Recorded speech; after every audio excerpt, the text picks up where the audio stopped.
welcome you on Dhoom FM. Without wasting any time, let's go and talk to a person who is a spiritual leader. His name is very well known, world renowned, and who is on a world tour. His name is Swami Nityananda ji. We welcome you, Swamiji, Thank you. in New Jersey. You have come over here. Just tell us what was the thirst. Why did you come over here? What's the main reason? Of course, to spread meditation and to conduct meditation classes here. A lot of people are attending our programs and they're very much interested in the meditation and the power of meditation, how it helps a person physically and mentally. And people really feel they wanted. I come here to conduct the programs to do the meditation. What kind of people Mm. you're looking for who really need the meditation healing? Of course, everyone, especially in the Western countries, everyone needs meditation and because the stress level and their lifestyle, surely they need meditation. And they say that statistics says more than 50% people are taking depression medications in this country. So naturally, surely they need meditation to reduce their stress level and to increase the physical health. श्रोता को आपको एक बता दें हम एक चीज जैसे कि अमेरिका के अंदर सभी लोग मानसिक दबाव में रहते हैं स्ट्रेस में रहते हैं उसी स्ट्रेस को दूर करने के लिए मेडिटेशन बहुत ही जरूरी चीज हो जाती है आप शायद ये आवाज सुन के थोड़ा सा आश्चर्य भी कर रहे होंगे कि ये आवाज किसकी है ये धूम रेडियो पर कौन बोल रहा है ये आवाज आपने कहीं ना कहीं जरूर सुनी होगी उसका अंदाजा आप स्वयं ही लगाएं और वैसे आपको बता दूं कि कल बुधवार के दिन एक नई रिपोर्ट आई थी in which it was said that Jersey City, especially in New York, is the most depressed city. I think the meditation is more required in Jersey City area itself. Let's talk to Swamiji for further questions. We have few things to our listeners who want to know how meditation works in healing. First thing, the meditation creates a deep peace in our system. Our whole system gets rejuvenated. 6 hours of sleep, what it can do to our system, can be done just by 20 minutes of meditation. Second thing, it creates chemicals which supports our body, which strengthens our immune system, and it creates antidepressive chemicals. Naturally, our depression level is reduced. Above all our diseases are because of the psychosomatic disorders. Stress, negativity, continuous anger, irritation, all these things are the main reason why we create disease for ourselves.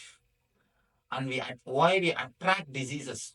It is not even creating, it is attracting. We continuously attract diseases because of our negative attitude, our negative lifestyle, negative thinking pattern.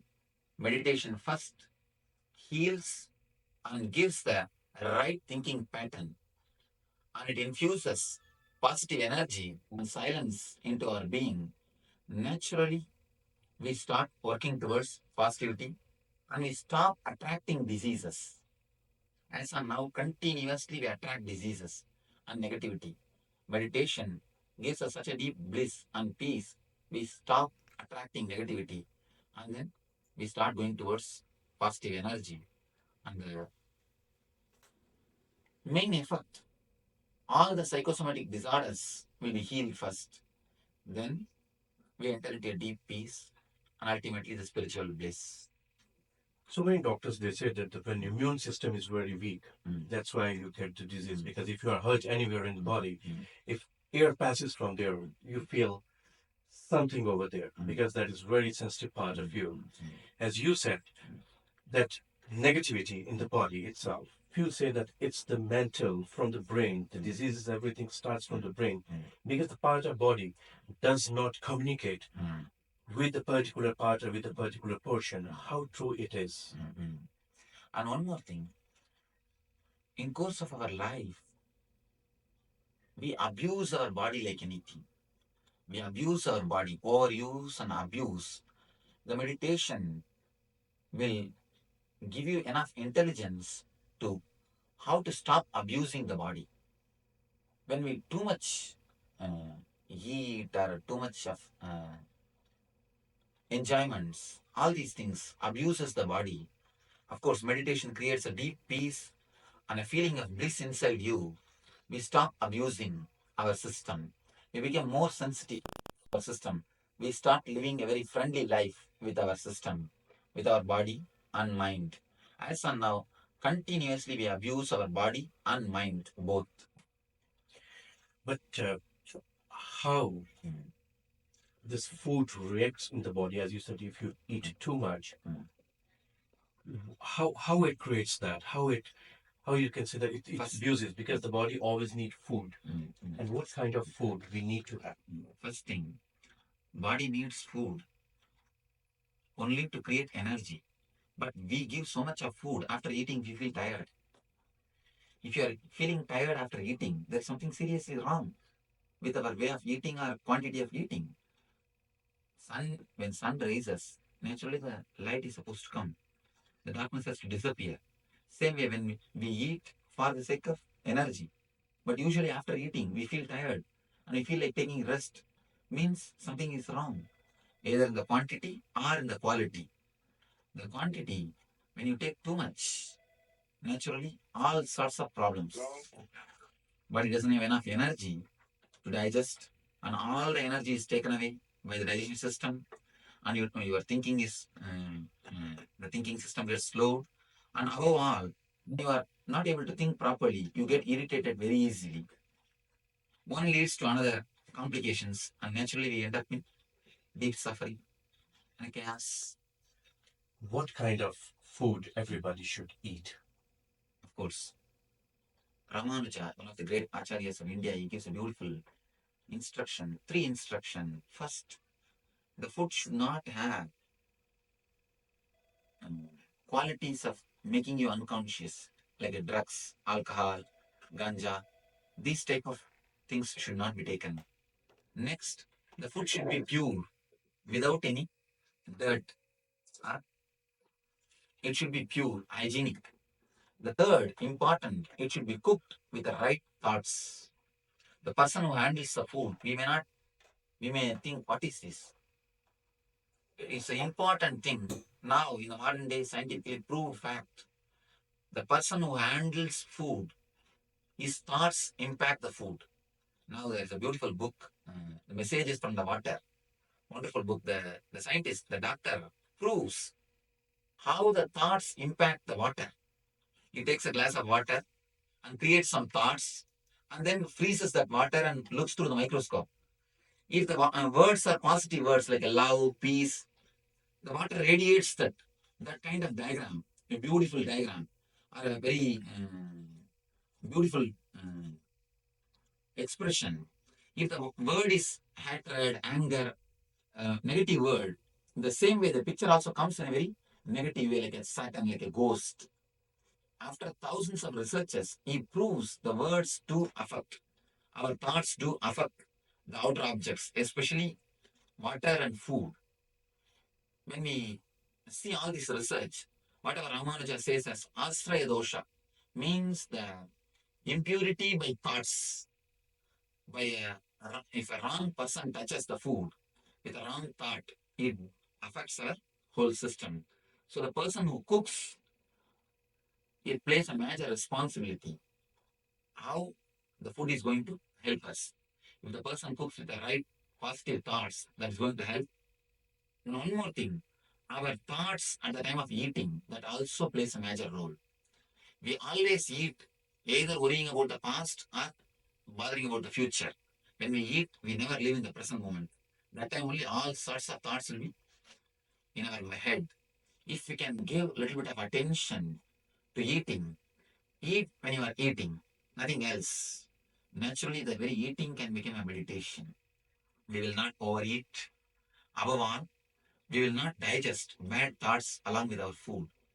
Whatever you think at the time of eating, that also gets digested into your system. So thoughts at the time of eating also plays a major role. Three things. The food should not give giddiness or unconscious feeling to us. Second, it should be hygienic. Third, above all, right thoughts at the time of eating. These three are the important instructions given by our rishis, masters. Listeners, we want to remind you one more time that we are talking to Swami Nityananda ji, who is expert in meditation, and we can ask him more questions. Swamiji, just tell us that everybody say that when you feel thirsty, means your body is already dehydrated, means your body is asking for water, or if you are hungry, your body is asking for food. And if your body asks for food or water, means you have already done damage to your body. That's why it's asking how true it is and in what duration we should keep on eating or drinking. Whenever your body asks, give with awareness, consciousness. When you eat, just be conscious of what you are taking inside. Just live in that present moment and cherish the food, enjoy the food deeply. Naturally, we will not overeat. Overeating is just because of unconsciousness. We feel empty inside, so we dump food, just put things inside and try to cover it. When we eat, if we eat with consciousness, with full awareness of what we are eating and how we are enjoying, how it feels in our tongue, how it feels in our mouth, how it feels inside our system, if we can do this like a prayer, we will not overeat. We will not abuse our body. You can eat whenever your body asks. Only thing, eat with awareness. There's a beautiful small story. The enlightened master, he lives in a forest, and king goes and asks, Master, how you became enlightened? What spiritual practice you do? Master says, spiritual practice. I eat when I eat, I sleep when I sleep. King was not able to understand. He said, what is this? Then what way you are different from us? Master says, you don't eat when you eat. You do everything else except eating when you eat. When you eat, mind wanders either in the past or in the future. And you digest all the thoughts also. And we don't sleep when we sleep. When we sleep, all our worries comes as a dream. All our daydream comes as a night dream. We don't give a real qualities. We don't have real qualities sleep. That naturally disturbs our health. Giving enough attention means living in the present moment. When you eat, when you sleep, itself can become a big meditation technique. Listeners, we want to remind you that Swami Nityananda ji he will be conducting some workshops on meditation on April 27, April 28, April 29. For more information, you can contact 732 308 3954. I will repeat the number again, 732 308 3954. And don't forget you are listening to Dhoom FM. Swami Jesus tell us that why water is more and more important for your body. Because if you don't eat, they said you can live, but if there is no water, you can't live. How true it is. Of course, it is medical reason because 80% of our body is filled with water. 80% of our body is water. So naturally, you need again and again to rejuvenate your system by the water, not only the body, the whole universe. Vegetarian food is more important for body or non-vegetarian food is important? Of course, it's a beautiful question. From my experience, in last 2 years, I have seen more than 1 million people individually through my meditation programs, mass meditation programs, camps, through all these way. And we have 2,000 healers spreading meditation and healing all over the world in 20 countries through 400 centers. Every day, 10,000 people are touched by our healers. With all this experience data, I can say, surely for physical and mental health, vegetarian food is good. Vegetarian food helps, surely for physical and mental health. There are so many case histories, so many studies. Then the vegetarian people who take vegetarian food are less prone to cancer and less prone to depression. The important thing, when we take the non-veg food, even the thoughts, they tend towards negative and violent and naturally towards the depression. So from my experience, I can say surely vegetarian food is good for physical and mental health. But there is one report, medical report, which says that mostly out of 100 heart patients, 67 or 68% are pure vegetarian who have never touched non-vegetarian in throughout their life, but still they have more of heart attacks. Yes.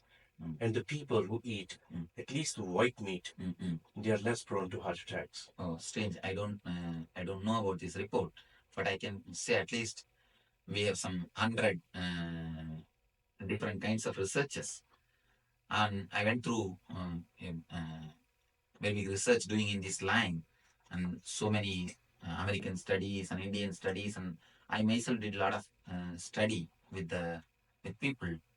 From my experience, this much only I can say that surely vegetarian food helps for physical and mental health. I'm first time hearing about your study. I think I'll go through that, then I can comment. All right, listeners, you are listening to Swami Nityananda Ji, and this is Dhoom FM. Let's go and jump onto the other question. Just tell us that you are so young. You have not touched even 30, and you are totally fully sannyasi. What made you do that? First thing, in the young age itself, I had some of the spiritual experiences. When spiritual experiences happen, you don't feel that you need something from the outer world. You feel totally fulfilled. You feel totally ecstatic within yourself. When the inner ecstasy happens, you don't need anything from the outer world to make you more blissful, more joyful. So that inner experience gave me the confidence and courage and fulfillment to take this sannyas life. I think you have gone to school also. Yes, of You course. had certain experiences, and then you decided To take this to sannyas life. to take sannyas life, and then you started working for the people, for the cause of the people, to teach them what they should do, how they can lead nice life. Can you share some of your experiences in your school time and this time, how you can differentiate? Of course, that time I was a student. I was trying to achieve my own peace or bliss. I can say it's a sadhana period. I was searching how the real bliss can be achieved. What is reality? What is really we are seeking? What far we are running? So I started seeking. I started searching.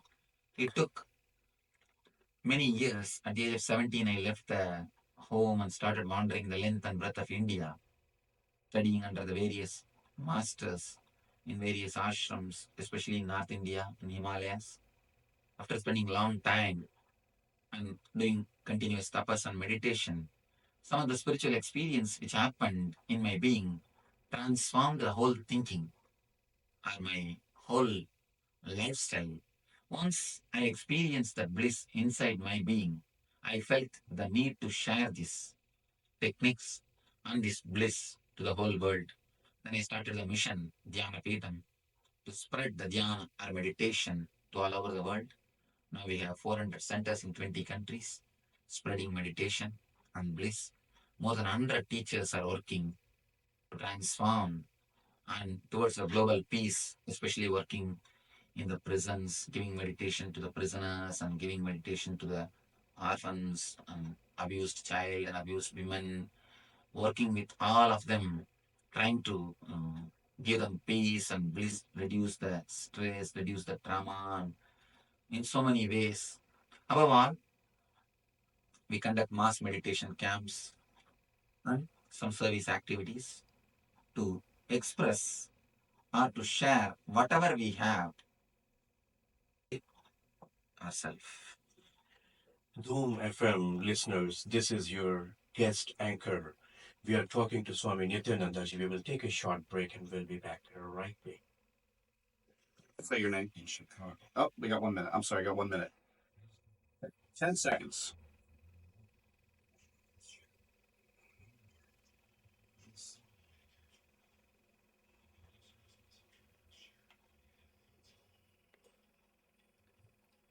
Dear listeners, you are listening to Dhoom FM.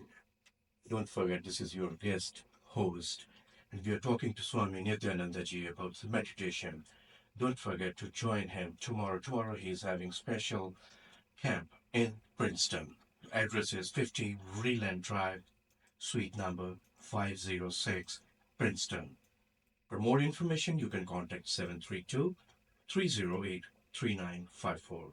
For further information, phone number is 732 308 3954. Tomorrow it will be in the evening and it's all free. And this will be on emotional intelligence. Swamiji, first tell us that what is emotional intelligence? Why you have chosen this particular subject for tomorrow evening discourse? We have intelligence to create enough wealth, house, car, family, everything. But we don't have intelligence to handle our emotions and live all these things. We work throughout the year and make 1 month vacation, take a vacation, go to the Hawaii beach, spend all the money, lie down there. But we will not have the emotion. Suddenly, when we go there, we will not have that emotion or we will not have that high mood to enjoy. We will be thinking of something else. When we are in the house, we will be thinking of vacation. When we are on the vacation, we will be thinking of out when to come back to our house. So the emotional intelligence will help you to handle your emotions. Actually, it is not important where we are, it is important how we are. Our mood and our inside being, how it is, that plays a major role. The emotional intelligence will give you enough intelligence to handle your emotions. And it will help you to have your own mind. As on now, the mind is possessing us. It just leads and exploits. We just go behind it. And whatever it does, we do it. And if it feels depressed, we are depressed. If it feels excited, we are excited. Just like that, it's going. Our bliss or joy is only accident. It is not consciously created by us. The emotional intelligence will give you enough energy and understanding how to create that bliss inside your being continuously. How to create a space consciously inside you from where continuously bliss will be flowing. The Ananda Spurana, or bliss flowing, will be happening continuously. Once we master how to manage our emotions, we don't need anything from outside. Even if it is there, okay. Otherwise, also, we don't need anything. We will not be dependent to create bliss and joy inside our being from anything outside. Swamiji, would you tell us that how many ashram, do you have any ashram in United States of America? Of course, we have satsang centers, more than 20 satsang centers in Los Angeles and in San Jose, in Oklahoma, in Seattle, in St. Louis, in Ohio, and in many other places, of course, in New Jersey. You can see our website, nithyananda.org, that can give complete address list where all we have satsang centers. The satsang centers are regularly giving meditation um, and spreading the spirituality. That is 7 days a week. Of course, 7 days a week they are available. So all our satsang centers will have the acharyas, means meditation teachers, and they are spreading 7 days a week. You will have complete details about the phone number, contact address, everything in our website. You can get it. Listeners, don't forget to contact 732 308 3954 for further information. So you can get in touch with them if you are interested. You can join them and see if it really works for you. If it works for you, it should work for everybody. Don't forget. Let's talk about the emotional distress. The people are taking medicines, they go to the doctor. They give them all kind of medicines. If you have a cold, they'll give you at least 20 type of medicines. And you said that through meditation, it can be cured very soon. With healing also. How does it work? How? Because the medicine, immediate effect. And everybody wants to be relieved. If I'm having headache, I need to be relieved right away. If you are relieved, it's okay. But usually the disease are only suppressed. And naturally it appears in some other form. As a side effect or as a after effect. The meditation goes to the root of the disease. We have 7 energy centers inside our body. We call it as chakras in yoga system, 7 chakras. According to yoga system, if some chakras are disturbed, only then you get the disease. Disease comes up only when some chakras are disturbed. These chakras are directly related to our emotions and our understanding about life.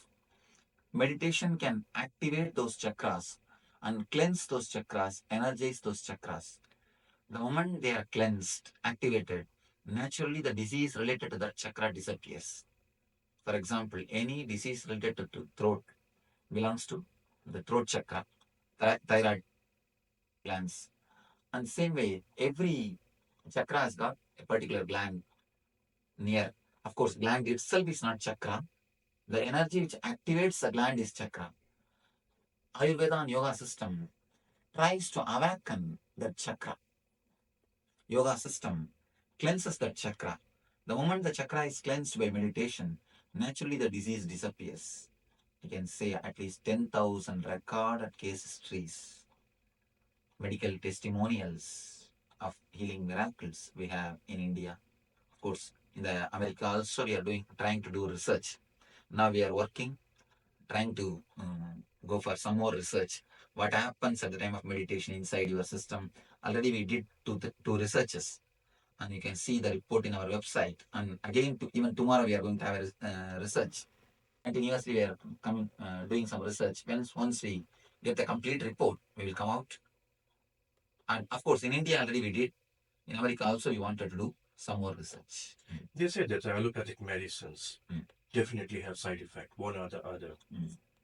But the ancient time system, that is Yoga, homeopathy, yoga, as well as the Ayurveda also. They say that in homeopathy there is no side effect. In Ayurveda also there is no side effect. Even if it's not working for your disease, but it won't affect your body. It will not have. How true it is and how it functions. First thing, it is true. Next thing, the Ayurvedic medicines usually are not created any chemical. They are more from herbal.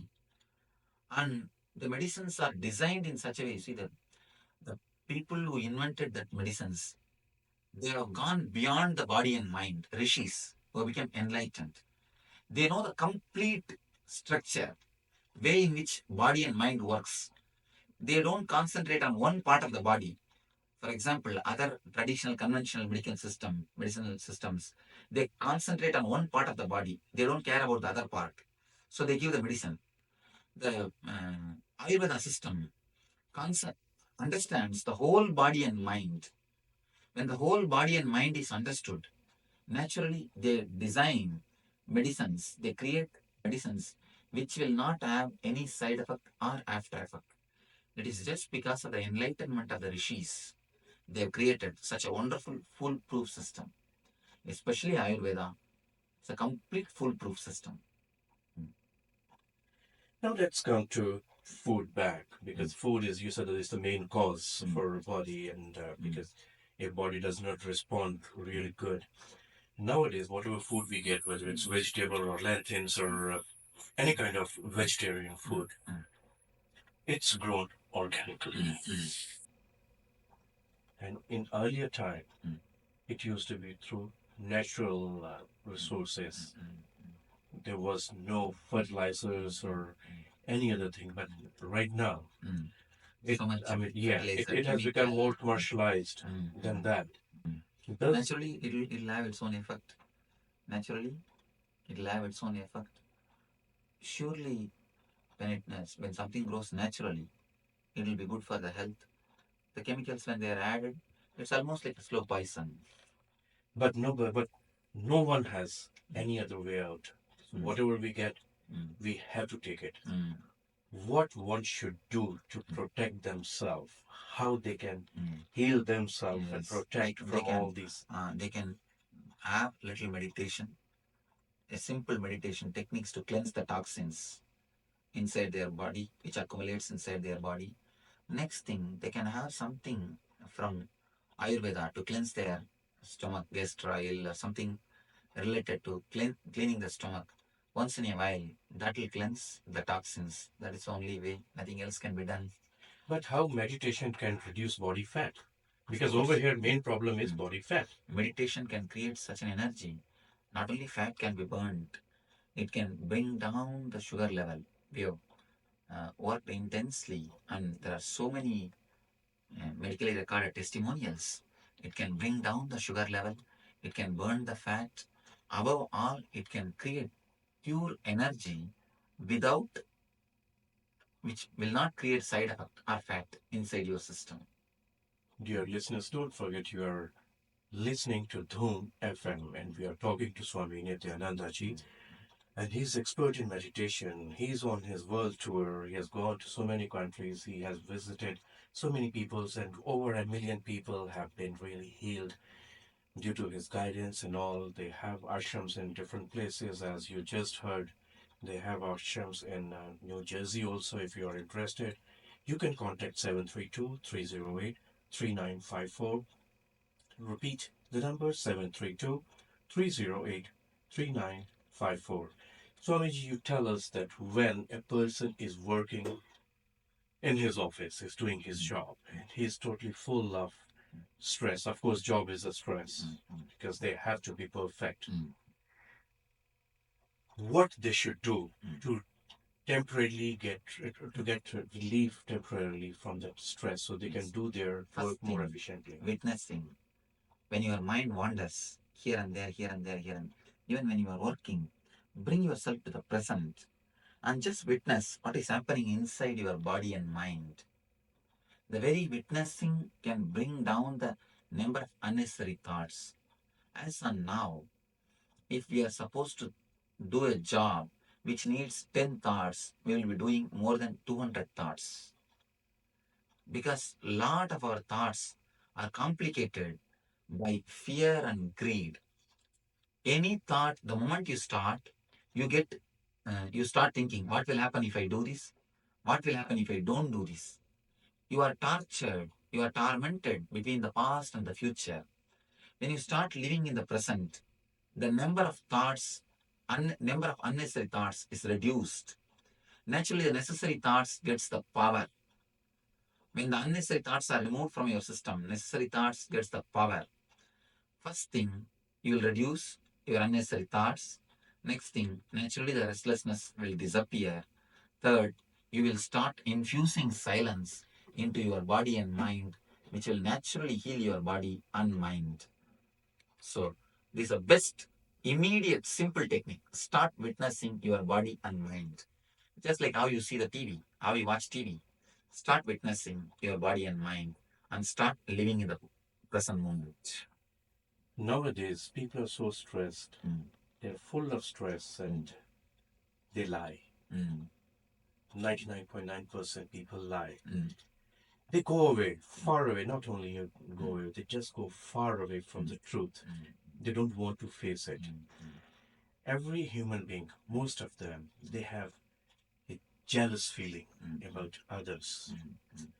Everybody wants to achieve for themselves. They don't want to do anything for others. Whatever they see, they want me, me, me. I, me, myself. I, me, myself. How meditation can work for those people and bring them on a right track? First thing, the I, me, myself is so violent and aggressive because we don't feel fulfilled inside our being. Meditation will first give a deep fulfillment to our being. Naturally, we will not be violent, we will not be anxious, we will not be aggressive, continuously bothering I, me, and myself. We bother about I, me, and myself continuously because we are in hell. Whatever we have, we are not able to live it. We are not able to enjoy it. We are not able to be deeply in tune with it. It's like we have two things: chronological planning and psychological worrying.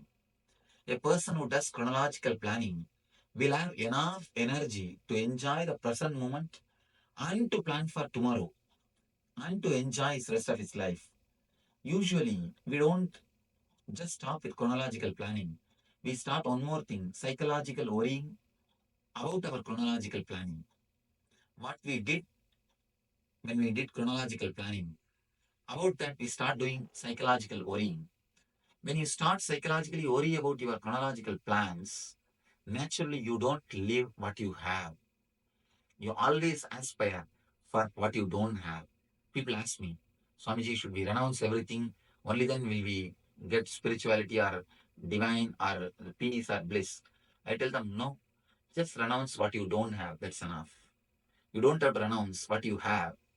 We have so many, we don't have so many things, but yet we live with all those things mentally. If we can renounce what we don't have, that's more than enough to experience peace or bliss. Usually, we always live with what we don't have. Only one idea: live, renouncing what we don't have is more than enough to transform our whole life.